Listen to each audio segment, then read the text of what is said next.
Hello everyone, welcome back to my channel. हम लोगों ने डिस्कस कर लिया था कि बायोटेक्नोलॉजी की क्या क्या एप्लीकेशन एग्रीकल्चर के अंदर रहेगी, क्या क्या प्लांट्स के अंदर हमें उसके इफेक्ट देखने को मिलेंगे। आज हम इसी के आगे बढ़ेंगे। बायोटेक्नोलॉजी एप्लीकेशन इन मेडिसिन, यानी मेडिसिन के अंदर हमारी बायोटेक्नोलॉजी का क्या क्या रोल रहा था और क्या क्या एडवांटेज हमें उसके अंदर देखने को मिले। तो हमने कि बायोटेक्नोलॉजी की मदद से कई सारी मेडिसिन और ड्रग्स बनाए, ठीक है, जो क्या थे हमारे लिए काफी इफेक्टिव थे। और जिसमें से अगर अपन देखते हैं लगभग 30 थेरापेटिक्स को जो था वर्ल्ड के अंदर क्या कर दिया गया है, अप्रूव कर दिया गया है, जिसके अंदर 12 जो है वो इंडिया में अभी भी हमें देखने को मिलती है, जो कि ह्यूमन यूज के लिए अवेलेबल है। ठीक है, तो हम क्या कह सकते हैं, it has a big impact, it has a big impact on the health care. ठीक है, बायोटेक्नोलॉजी का हमारी हेल्थ केयर पे क्या हुआ है, काफी ज्यादा इम्पैक्ट हमें देखने को मिला है। इसी के साथ हम क्या कह सकते हैं, it help in the mass production of, ठीक है, हमें कई तरह की जो चीजें हैं, कई तरह की मेडिसिन हो गए, कई तरह के ड्रग्स हो गए हैं।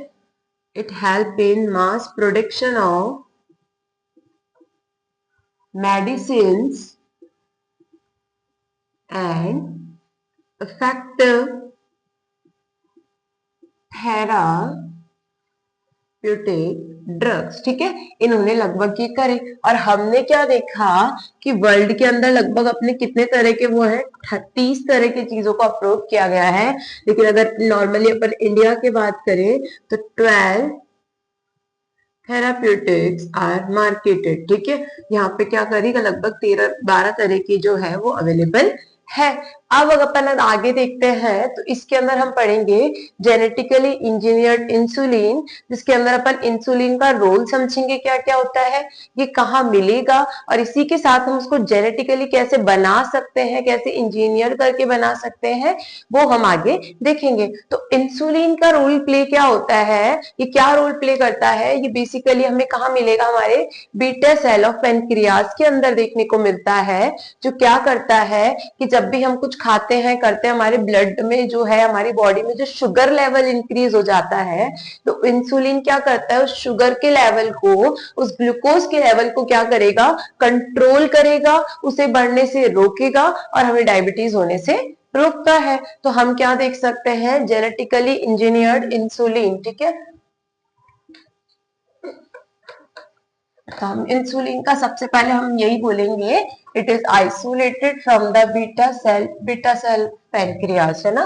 तो हमने क्या देखेंगे पहले इंसुलिन के बारे में, तो हम क्या कहेंगे इसका, it is found in beta cell of pancreas which regulate the glucose level in blood. ठीक है, ग्लूकोज या फिर शुगर लेवल इन ब्लड। ठीक है, ये ब्लड के अंदर क्या करेगी, हमारे शुगर लेवल को इनको मेंटेन करेगी। अब जिस पर्सन को डायबिटीज है ना, उसको टाइम टाइम पे क्या करा जाता है, इंसुलिन का डोज दिया जाता है उस पर्सन को, ताकि क्या कर सके, उसकी जो ये है ये मेंटेन रह सके। तो हम क्या कहेंगे, a regular interval of insulin is given to diabetic person to maintain its sugar level. ठीक है, उस डायबिटिक पर्सन को टाइम टू टाइम इंसुलिन दिया जाता है ताकि वो क्या कर सके, अपने शुगर लेवल को मेंटेन कर सके। अब इन्होंने बोला कि क्या होगा अगर अपन को ह्यूमन इंसुलिन मिलना बंद हो जाए, कि ह्यूमन जो है पर्टिकुलरली वो ह्यूमन इंसुलिन ही ले रहा है ना अपनी डायबिटीज को करने के लिए, तो क्या होगा अगर हमें इंसुलिन ही मिलना बंद हो जाए पर्सन के हिसाब से, तो हम क्या करेंगे, तो हम कुछ ऐसे ऑर्गेनिज्म की तरफ मूव करेंगे जहां से हमें ऐसा ही इंसुलिन मिले जैसा कि ऐसा था ह्यूमन जैसा। तो हमसे बेसिकली अगर पूछ लेंगे what if you do if the human insulin is not enough for the diabetic human, तो हम क्या कह देंगे, we will use animals for a human insulin. ठीक है, तो अगर हम आगे देखते हैं तो हम क्या कहेंगे, if human insulin is not enough for humans, then we will use animals for human insulin. ठीक है, हम क्या करेंगे, अब एनिमल्स की तरफ मूव करेंगे जहां पे हम उनके इंसुलिन को काम में लेंगे हमारे शुगर को, हमारे ग्लूकोज को मेंटेन करने के लिए। ठीक है, अब इन्होंने बोला कि ठीक है हम ह्यूमन इंसुलिन काम में भी ले लेंगे, लेकिन क्या एनिमल से निकाले हुए इंसुलिन का ह्यूमंस के ऊपर कोई हार्मफुल इफेक्ट देखने को नहीं मिलेगा। तो इन्होंने बोला कि ठीक हम क्या करते हैं, अगर हमने बेसिकली करके देखा, इन्होंने ह्यूमन एनिमल से इंसुलिन निकाल के ह्यूमंस में जब इंजेक्ट करा तो इन्होंने क्या देखा, किसी किसी के अंदर एलर्जिक रिएक्शन देखने को मिली, हार्मफुल रिएक्शंस देखने को मिली। तो हमने क्या कह दिया, when we introduce animal insulin into humans, then we will observe some allergic reactions। ठीक है, हमने क्या ऑब्जर्व करी, कुछ एलर्जिक रिएक्शंस हमें देखने को मिली। ठीक है, जिसके कारण क्या हुआ, लोगों के अंदर ये सारे इफेक्ट हमें देखने को मिले। अब क्या होगा, इन्होंने बोला कि सोचो अगर ऐसा हो जाए कि हम रिकॉम्बिनेंट डीएनए टेक्नोलॉजी से एक ऐसे बैक्टीरियल सेल हमें मिल जाए जिससे हमें सेम टू सेम जैसा हमारा ह्यूमन इंसुलिन था ना वैसा का वैसा ह्यूमन इंसुलिन मिल जाए, तो क्या होगा। तो इन्होंने बोला बढ़िया ये मिल जाए तो हम क्या करेंगे, अगर वैसा बैक्टीरियल सेल हमें मिल गया तो हम उसको क्या कर देंगे, ग्रो करेंगे कल्चर के अंदर, ताकि हमें ज्यादा से ज्यादा बैक्टीरियल सेल मिले प्लस हमें ज्यादा से ज्यादा इंसुलिन मिल जाए।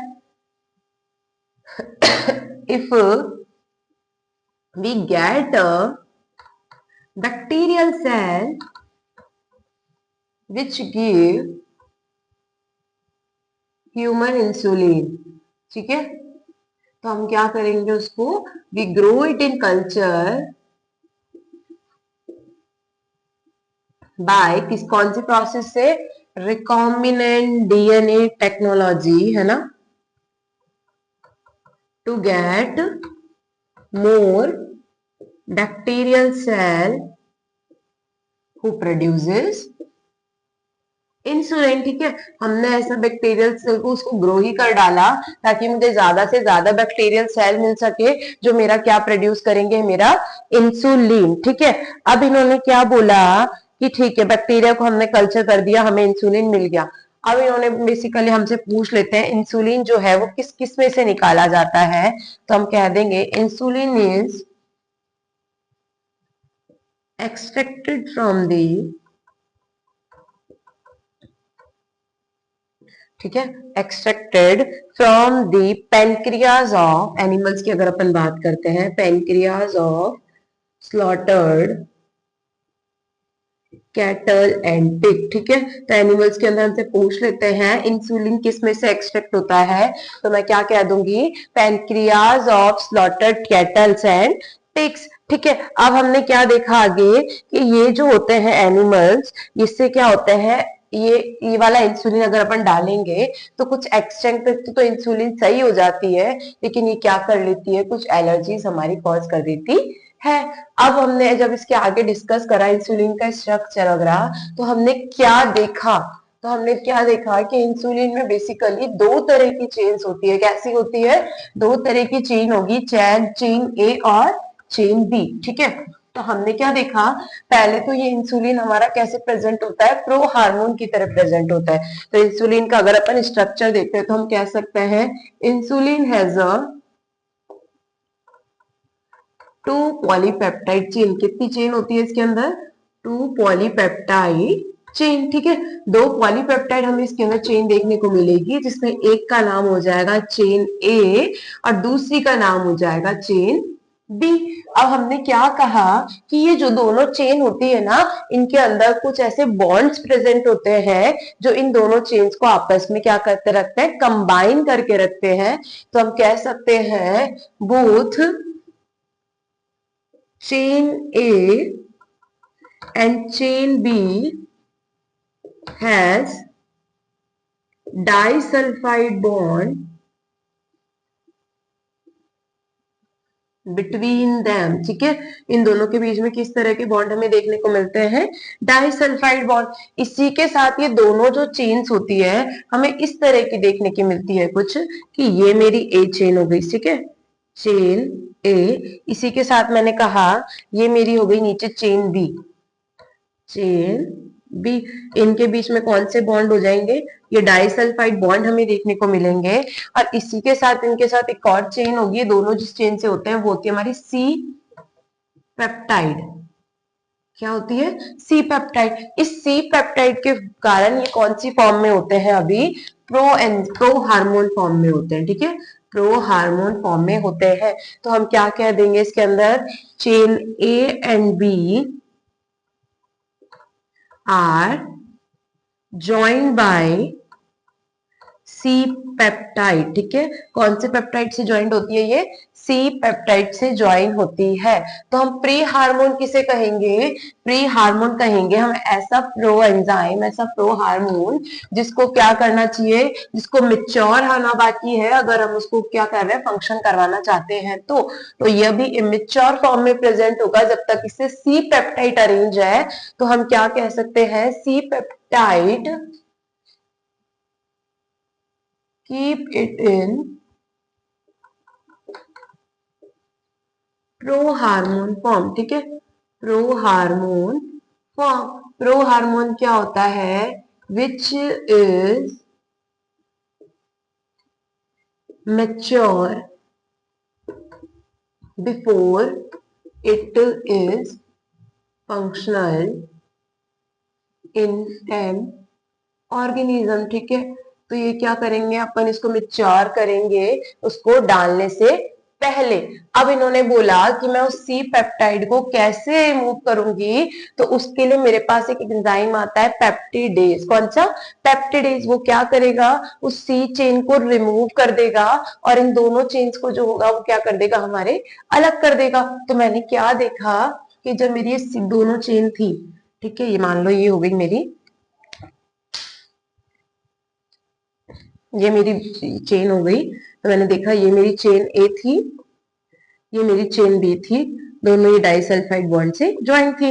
अब मैंने बोल दिया ये मेरा सी पेप्टिडेज था। ठीक है, अब मैंने यहाँ पे क्या दिया, पेप्टाइड था, मैंने यहाँ पे पेप्टाइड को हटाने के लिए क्या दे दिया, मेरा पेप्टिडेज दे दिया। तो मैंने क्या देखा कि ये मेरी दोनों तो अलग हो गई है, ए और बी चेन तो ये रही, और ये मेरा जो दूसरा वाला था ये सी पेप्टाइड चेन थी, ये मेरी अलग आ गई है सी पेप्टाइड। तो ये अब मेरा कैसे फॉर्म में हो गया है, मिच्योर फॉर्म में हो गया है। अब ये फंक्शनल हो चुका है, ये अब अपना फंक्शन शो कर सकता है। ठीक है, तो इस तरीके से मैंने क्या कर दिया, इस सी चेन को रिमूव करके मेरा जो पहले प्रो इंसुलिन जो था, प्रो इंसुलिन, इसको मैंने किसके अंदर कर दिया, फंक्शनल इंसुलिन के अंदर कन्वर्ट कर दिया, फंक्शनल इंसुलिन के अंदर। ठीक है, तो हमने देखा ना कि कैसे ये जो सी पेप्टाइड था इसने क्या कर रखा था, ए और बी चेन को रोक रखा था ताकि वो आगे से आगे क्या नहीं कर सके, इसको आगे से आगे मूव नहीं कर सके।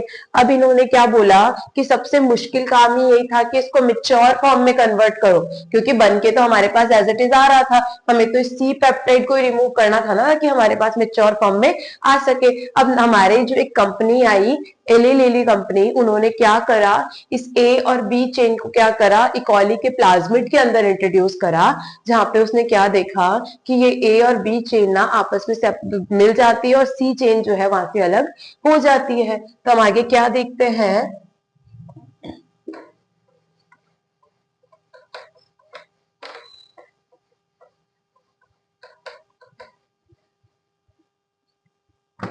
in 1983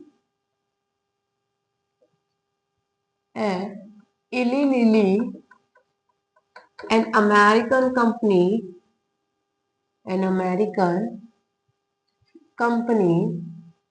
introduced a proinsulin into a plasmid of E coli cell. ठीक है, उसने क्या कर दिया, उस पर्टिकुलर हमारा जो प्रो इंसुलिन था उसको इकोली सेल के प्लाज्मिड में क्या कर दिया, इंट्रोड्यूस कर दिया, ताकि वो क्या कर सके, टू प्रोड्यूस फंक्शनल इंसुलिन। ठीक है, ताकि वो क्या कर सके, उस पर्टिकुलर इंसुलिन को एक्सट्रैक्ट कर सके। तो उसने वो कर लिया कि हमारा चेन ए थी, ये बी थी, ठीक है, ये इससे बाइंड थी, तो इसने क्या करा, इसको एक पर्टिकुलर प्लाज्मिड में इंट्रोड्यूस कर दिया। तो जब इसने इंट्रोड्यूस करा तो हमने क्या देखा, यहाँ पे कुछ पेप्टिडेज एंजाइम थे, जिसने क्या कर दिया, सी पेप्टाइड को रिमूव कर दिया और हमारे पास क्या आ गया था, हमारा फंक्शनल इंसुलिन आ गया था अलग, और ये जो हमारी सी चेन थी हमारी अलग रह गई थी। ठीक है, तो इसने क्या कर दिया, उस पर्टिकुलर चेन को सेपरेट कर लिया, फंक्शनल इंसुलिन को। They separate functional insulin and use it for treatment of diabetes. ठीक है, और हमने क्या कर दिया, इसको डायबिटीज के ट्रीटमेंट के लिए काम में ले लिया।